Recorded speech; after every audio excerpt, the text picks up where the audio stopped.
Recently there has been a 1 MOA all-day challenge going around, and it's sort of a put your money where your mouth is kind of a test because many manufacturers and individuals have been claiming that their rifles are 1 MOA rifles, and that claim is kind of nonsense. Either they mean it is a 1 MOA rifle sometimes, shooting 3-shot groups with very specific ammunition, or, what have you, or it's 1 MOA in a bench vise.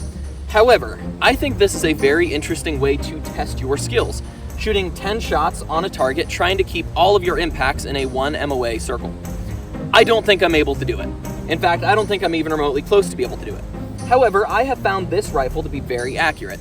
With 1 ammunition, I was able to shoot about a 2 to 3 inch group with a red dot. I have since put this Primary Arms 5X Prism scope on it. It has a heavy profile barrel that's pretty common with these Rock Rivers. It has a Rock River trigger that is phenomenal. So I think if I can do this, this is the rifle I'd be able to do it with. Also, it is a 1 in 9 twist barrel. Hi, I recently watched some videos from the channel Practical Accuracy that talked all about barrel twist. In those, he disproved some common myths associated with 1 in 9 and 1 in 7 twist rates, that they could not work with certain grain ammunitions. And if you're interested in barrel twist rates and ammo options, I highly recommend those videos. Can't recommend them enough. They were really, really solid. I'd also like to point out that 75 grain Hornady match ammo says on the box for 1 in 9 inch twist and faster. I don't have the expertise or data at this moment to tell you which ammo would work best in your gun, or even my gun for that matter. But here's what I can say. The conversation is much more complicated than your X twist barrel can shoot ammo from Y weight to Z weight and not anything outside of it, as is represented in these charts. Factors such as bullet design, cartridge loading, barrel brand, barrel quality are very important and might even be more important than the twist rate itself. Of course, that's when you exclude the Vietnam era 1 in 12 twist rate. A video is in the pipeline to test performance with bullets of different grain weights through a variety of different barrels. So if you're interested in that topic, subscribe and it will be coming. I'm very excited to learn more about this topic, but in the meantime, until I learned, I did not want to spread false information. Let's get back to the video. I don't have that video done yet, and I haven't tested this rifle with heavier ammo weights yet. So I'm using pretty cheap 55 grain Winchester white box. Now, that's enough talking. Let's step back to 100 yards. And I would say my goal, I don't think 1 MOA is possible with me in this rifle. I think I'm going to be happy if I can keep all 10 of my impacts inside of this 1.5 inch circle. I don't even think that's going to happen. However, I would be ecstatic if it did. Let's go check.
I'm no marksman. Let's go see how I did. One of the things I'm trying to figure out is how you keep your mind in the game for those 10 shots. It's easy about halfway through to get in your head and think you saw a spot on the target that was outside of where you were trying to hit and all that kind of stuff. So let's go. That's actually pretty good. I accidentally shot 11 shots. So we have 1, 2, 3, 4, 5, 6, 7, 8, 9, 10, 11. Okay, but other than this flyer right here, which I think was the one, I don't know if you saw it, I kind of psyched myself out and covered my eye for a shot. The sun is over there. So when I'm 100 yards back, it's kind of in my face, and my eye was just getting tired. Probably should have just taken a break for a second, stopped trying to overthink it. But I would guess we have about a 2-inch group. I'll take this home and actually measure it when we get there. 1 MOA at 100 yards is about 1 inch, but I think more precisely it's 1.045 inches. And my groups that I printed here, if I count all 11, including that one really bad flyer, it was 2 5/8 inches, which I'm still pretty happy with. But if we throw out that one flyer, we get 1 9/16 inches. So we're really, really close to 1.5 inches, which was my goal for this video, shooting the ammo that I had. Now, I also have some things I'd like to debrief, and I just have them written on the back of here. So the first thing is I just need practice. I need time on the gun. This optic is still pretty new to me. It is really good. I'm really happy with it so far. But especially on this gun, I don't have as much time on this rifle as I'd really like to, especially since I'm kind of planning this as my go-to type of rifle. But as much as I love this rifle, I just need more time on it, and I need more time trying to shoot this kind of course because it's just not something I'm particularly used to. So first thing, more practice. Second thing, I would really like to pack my bag more next time I do this. I was having a hard time getting a stable platform because my bag wasn't very full. So I'm thinking if I just throw some more clothes and some of that kind of thing in there, some soft stuff, I'll be able to get more of a stable platform on this as I'm trying to shoot, and I think that'll help out a lot. You'll notice, related to the stable platform, I just kind of had my hand floating along the side here, and that was not the best idea. I think maybe I should have it wrapped around the stock here, trying to help myself get stable, or I should have it up top holding the gun down. I'm not exactly sure. I just need to play around with that more. If you do this kind of shooting a lot from a bag and you have advice, I would love to hear it. The next thing I would like to talk about is I would like to have a slightly smaller central aiming point. This aiming point, like I said, is about 1.5 inches. Maybe I could just, I've seen some people do like a 1 MOA sticker that they just put on, and they try and keep everything within that 1 MOA sticker. That would be a great idea. I could try that and see how that goes.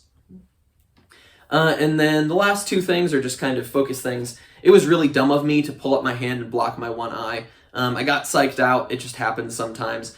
And related to that, I should have just loaded 10 rounds in the magazine instead of having a full 20. That way, when my bolt locked open, I knew I was actually out. But you live and you learn, and that was just a mistake I made that day. It would be a little less stressful if I didn't need to try and count, if I could just know once the bolt locks back, I'm done shooting. Last thing is ammo selection, and this kind of relates to the practice because I have several different 5.56 or 223 ammos that are 55 grain, so I could try all of those and see which one groups the best with this gun. But there's also some new ammos that I don't have right now that I would like to try. All of that being said, I am 8mm Mauser Man, and this has been part 1 of my video on the road to 1 MOA all day. But I lived on.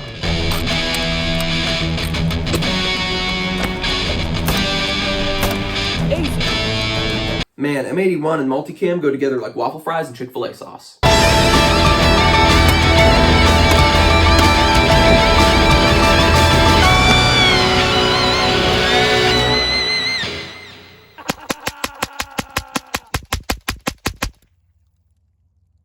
Keep the change, you filthy animal.